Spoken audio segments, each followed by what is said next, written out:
Guys, if you have not been scammed before, please come and sit down, listen to this story, because that was how I got scammed of my hard-earned money.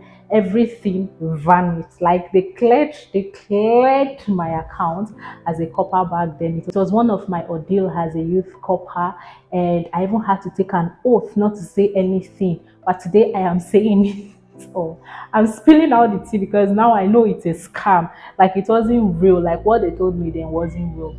I know some of you, when you finish watching this video, you will probably be saying in the comment section, you were greedy, you were this, you were that. Please, just keep quiet. If you've not been scammed before, or if that was your aim, and that was why you were being scammed, please, that wasn't my aim, okay? Just listen to this story. Hello, my name is Befe, and if you are just coming across this channel for the very first time, you're highly welcome. Please do well to subscribe to this channel if you love what you see on this channel. So straight to today's story.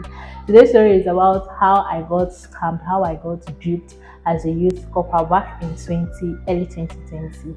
So yes, I served in Lagos State, Nigeria, and on this particular day, I was going for my CDS, my Community Development Service. It was very early in the morning, and you know the Lagos routine, like you have to leave the house very early.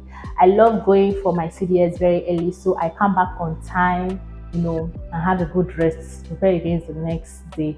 So that particular day, it was on a Thursday, I guess. Yes, I think my CDS was on Thursday. The people that are conversant with Lagos very well, Lagos Island, I got to Mara because my local government was at Etiosa, that's VI area. So I got to Mara and I was to take a bus or a taxi to my local government. The only option there was taxis. The taxis were just lined up and I took the next available turn. I was the first person to sit at the back seat. I was seated beside the door, beside the window, right? So we had another guy sit beside me and then another guy. Then a lady was seated in front. I think a lady and another guy. Were they two? No, it was just a lady. Just a lady was seated at the front with the driver. So when the taxi was full, we took off. I was actually busy on my phone. I was doing something on my phone. And not too long from where we picked the taxi. In fact, the destination is supposed to be walkable, like supposed to be a walking distance. When we got to that particular place, the car stopped and then the person at the other end of the window seat came down and then was trying to pay the driver money. All of this, I wasn't looking, I was busy on my phone. So he tried to pay the driver his ticket. The driver was trying to tell the guy that, oh, why are you using dollars to pay money and all that? And the person was speaking English like a francophone. And I know when a francophone speaks because yeah, my boss when I was in Ghana is a francophone. I knew when he was still trying to speak English very well. Now he's a pro. Like my boss is a pro when it comes to English. Give it to him. Like he has even written a book. Like he's an author in English language. He's that good. But I knew when he was learning English language, and I've also heard other francophones speak. That was when I was in Ghana. So when I heard this particular guy struggling to communicate in English, and I heard the tonation very well, I knew it was a francophone, like it was a francophone tonation. I got interested. So when the driver was like, oh, why would you have to use dollars to pay your transport and all that? He said that he was trying to explain that's how he's been paying. And some people say, oh, it's not even enough. And he will have to add another one that he's new here. He came from Kiniko, somewhere, and he came to deliver something in Lagos. And some of his goods are at a particular place in the house. Well, he said it was in a church premises, a Catholic church premises with a sister. He was just trying to explain himself. I didn't put my mouth up until the driver now said, they've been duping this guy, let's help him out. And the guy was like, really, like he didn't know. He was still outside the car, mind you. It was like really that he didn't know. And the driver turned to the woman in the front and then to myself and the other guy seated at the back. I was like, let's help this guy, let's take him to the embassy, to his country embassy. I can't remember the exact country he said he was from. I remember he wasn't from Ivory Coast, neither was he from Togo or Benin. I think one other francophone country. Yes. whether Cameroon. I can't really remember vividly. So they said, oh, let's take him to the embassy there since he wants to return back because that's where he said he was actually going to.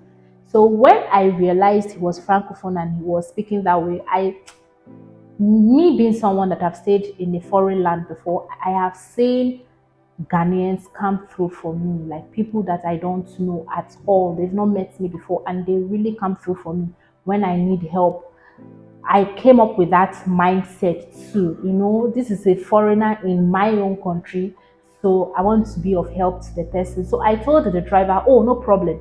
We can go together to the embassy. Let's quickly rush to the embassy. I'm supposed to go for my CDS, but I'm going to postpone it like at least by latest by 12 we should be done with anything we are doing, and then I'll rush for my CDS and all that because that particular CDS is just for you to go and sign. So this happened around 6:30 to 7. It was already a busy morning. Like in Lagos, like everywhere is already, ignore that. Everywhere was already busy. So it's not like the place was lonely and all of that. So I said, oh, no problem. Let's escort him to the embassy and all that because the driver was even saying he doesn't want people to dupe him and all of that. So I said, okay. So he entered the car and we started going. I can't remember how the conversation of money came into play. And he said he had some money somewhere and he needed to change it, blah, blah, blah. He brought out money and he said he needed to wash the money. Guys, you don't come for me. If you have heard about all these things before, good for you. I had no idea about anything like that. I've not heard any story about it. I know they kidnap people where I come from. Like where I come from, my family, they're always cautious about how you enter a car. Like watch out for the car before you enter because of kidnappers and all of that. I didn't know that there can be a situation where you can be duped like that. So he said he wanted to wash the money and all of that.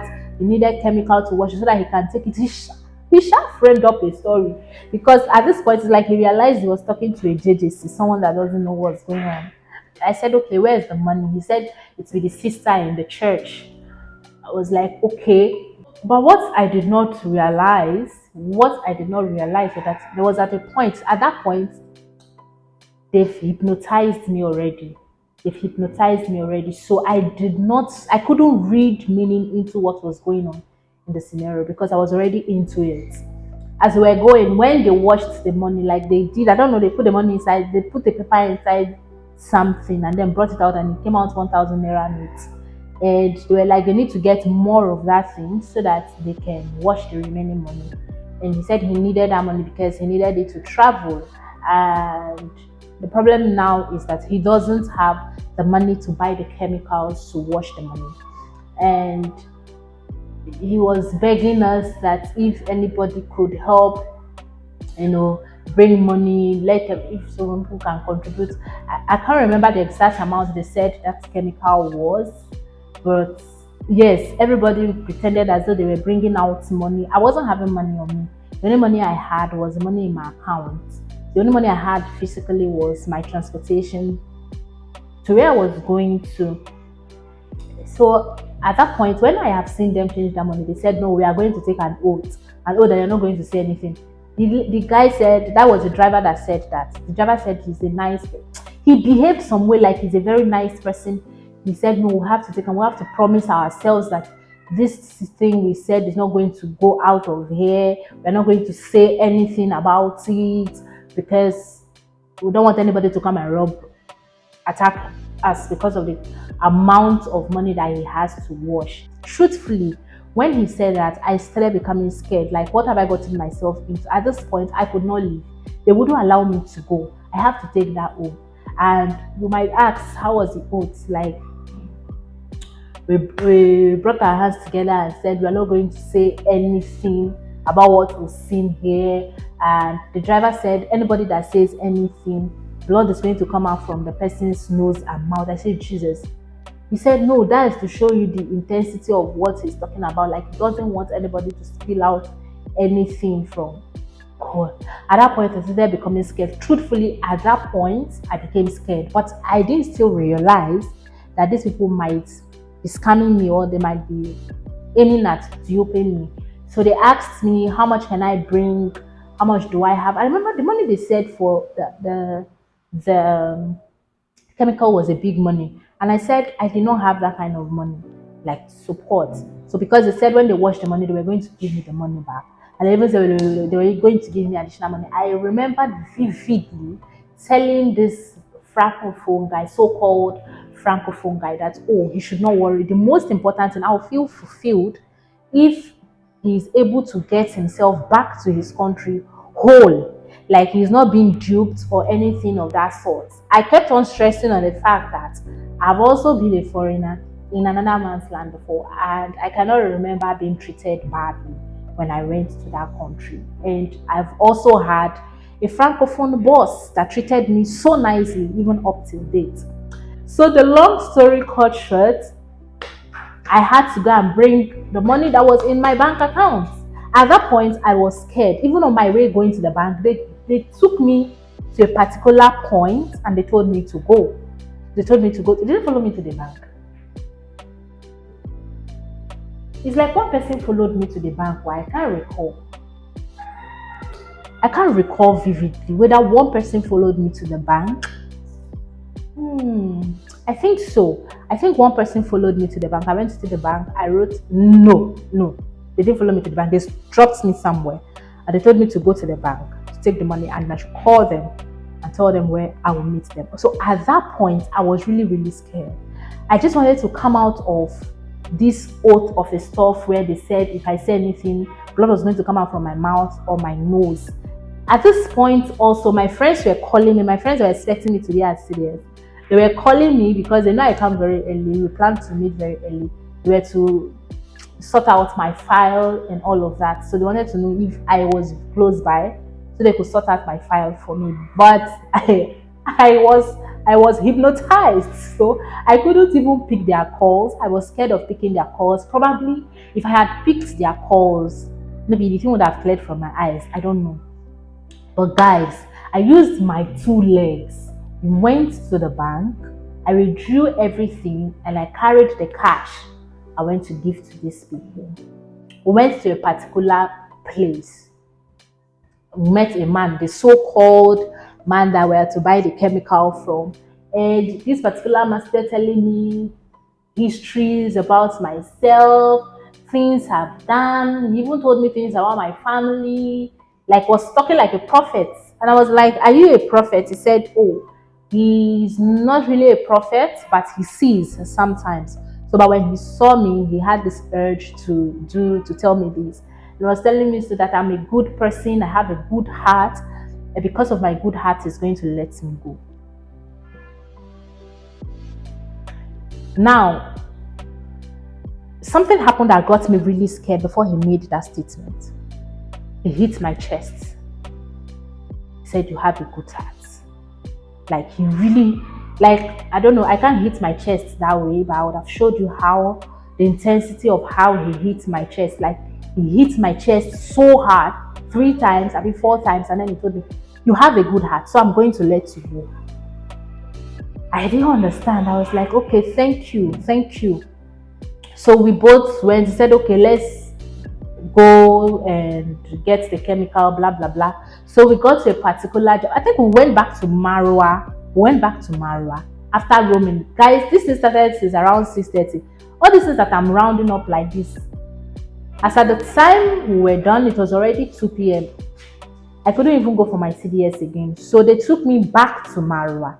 So when the money I had with me was still in my hand. So at that point, that Mara junction, so we said, okay, let everybody bring their money. So everybody brought out the money they withdrawn, so-called, they withdrawn from their banks and all that to buy the chemicals. And as I gave it to them, immediately I gave that money to them. It was as if something cleared from my eyes. And when I gave them that money, they gave me 1,000 naira for my transport. I actually bought a bottle of drink, and I don't know whether it was pie or something. That particular guy that claimed he's a francophone and all that, he said he was so hungry and all that he wasn't having naira with him. The money he was having with him was dollars and all that. So I had to even give him that food, the drink and the snack I was holding. He ate it. Hey. He ate it. So, but when I back to when I gave them the money, when I gave them the money and they gave me 1,000, they asked me if I had money to go home, and I said no because I think the remaining money on me, I used it to buy things like pure water for them too. So immediately I gave them the money and they gave me 1,000 naira, and they said, oh, they will call me. They will get back to me. That let me calm down. They will get back to me. We are to meet around 6 p.m. so that we will go collect the money from the sister in the church. Immediately I came down from that car. It was as if a veil was taken off my face. Like it was as if my eyes cleared. But I was trying to hold myself together, believing that there was an elderly woman in front of us. You know, I told you there was a woman seated in front of the car. She was part of them, an elderly woman.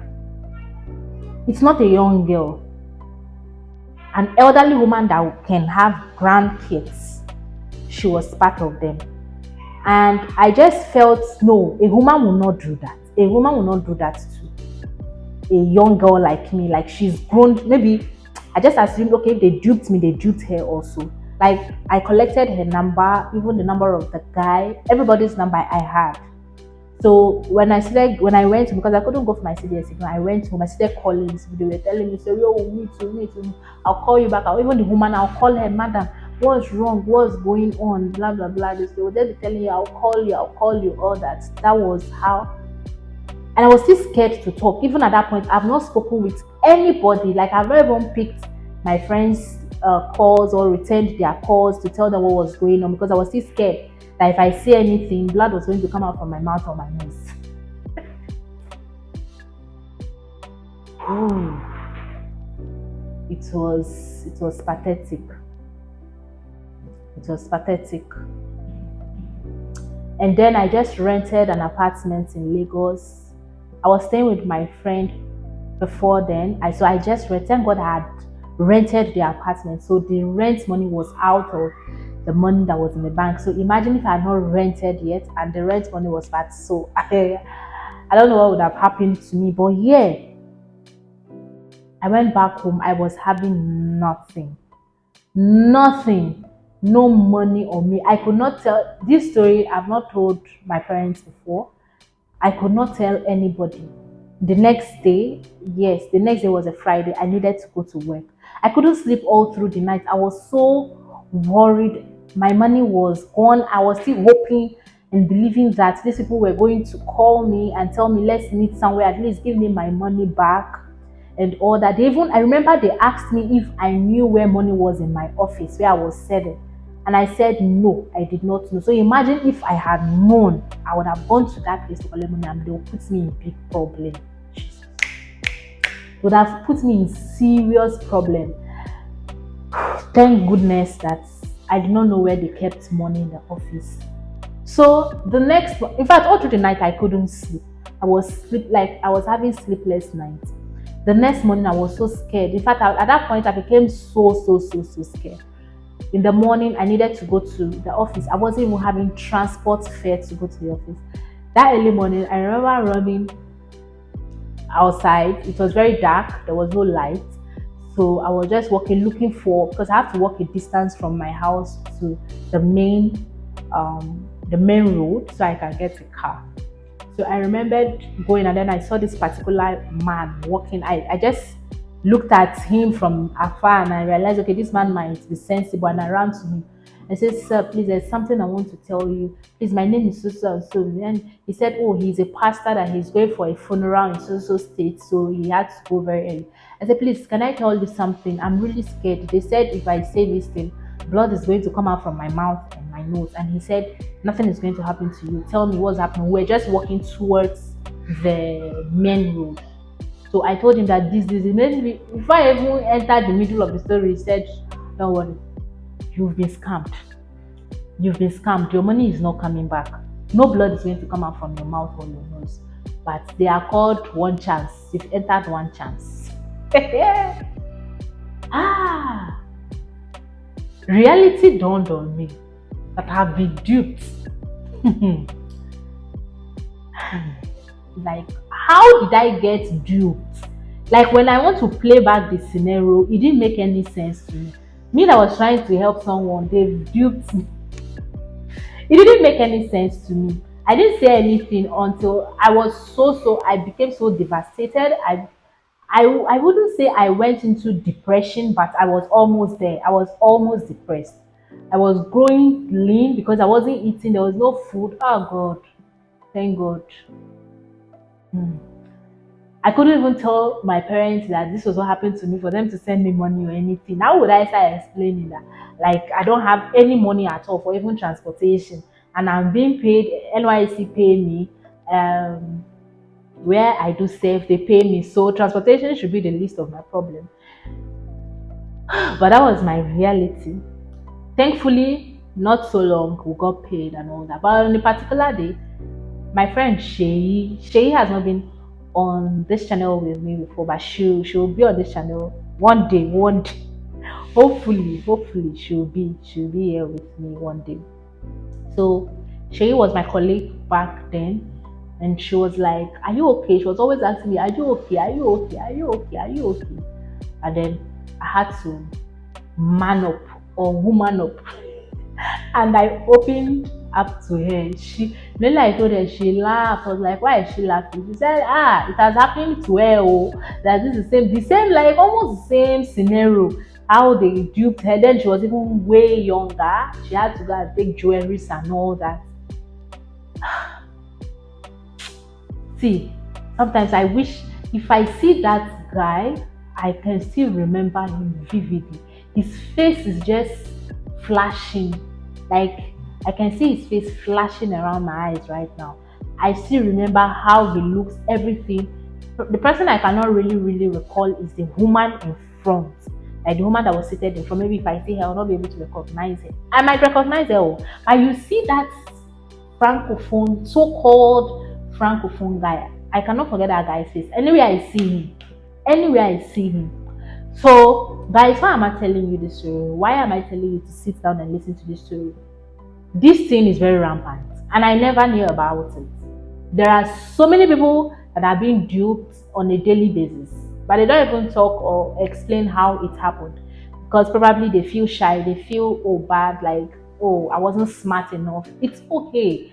It's understandable. Some people may want to take advantage of you, like in my situation, they want to take advantage of you because they want to help or they want to show sympathy or anything like that. It's okay, but it's always necessary for us to open up so people will learn from it. So, guys, if you are anywhere, someone comes to you, they start telling you a story about some money somewhere or some chemical somewhere or some property somewhere, anything that looks too good to be real, please, in the first place, don't even engage them. Like, don't say anything. Like right now, if I'm going somewhere or I meet people that want to engage me in such conversation, I don't talk. I will not even say, "Oh, you stop," because sometimes it's like immediately you engage them, they hypnotize you immediately. Immediately you act as if you are interested in what they are saying. It gets at you, like what they do gets at you. Anything, whether it's a charm or something, it holds you immediately. So first of all, be very prayerful if you're going out. Don't think you are too smart or you're overly smart or you can outsmart everybody. There are some people, they don't come normal. Do you get? So always be prayerful and just mind your business. Don't go in for everything that feels too good to be true. Just avoid it. And as much as possible, talk to people, talk to elderly people, people that are experienced, people that are matured, and talk to people. Probably they will throw more light on that scenario so that you don't fall victim or you don't fall prey of those devils. Because I will call them devil. Because I don't see any reason why they will do that to a copper. I was actually putting on my copper uniform. In Nigeria, we have a copper uniform or copper's uniform. I was putting it on, but they still duped a copper.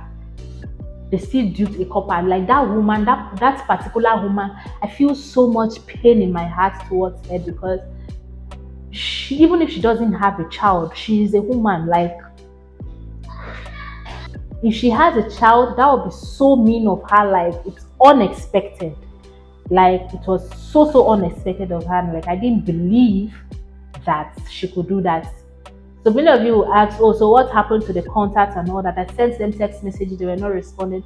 At the point they started insulting me, that was when I really realized I was following them up to Lewi because I couldn't get over it. Like I couldn't just believe that my money was gone. I couldn't just believe it. I just wished it was a dream, but it wasn't. It was reality.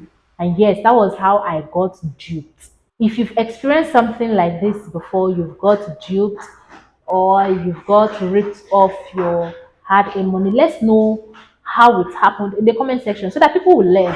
Because seriously, if I had known, I've heard a story about something like that, I would have known. But because I was blank, I was just being naive and just trying to be nice, I got duped and I don't want you to get duped. Okay. So always mind your business.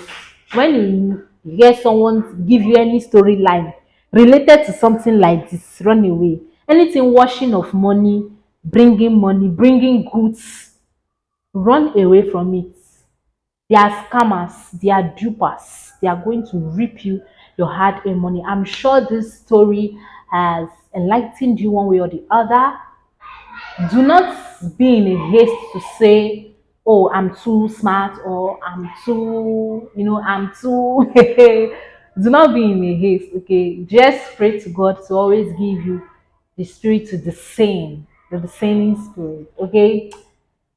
I think I've talked a lot, I've talked enough, and I hope this video will help someone out there one day. Yes, I believe this video will help someone out there one day. Thank you so much, guys, for watching. If you enjoyed watching this video, press the subscribe button, like this video, like. It won't cost you anything. It's not going to cost you any money. So just hit the subscribe button, press it, and the bell beside of it so you can get notified whenever I upload a new video.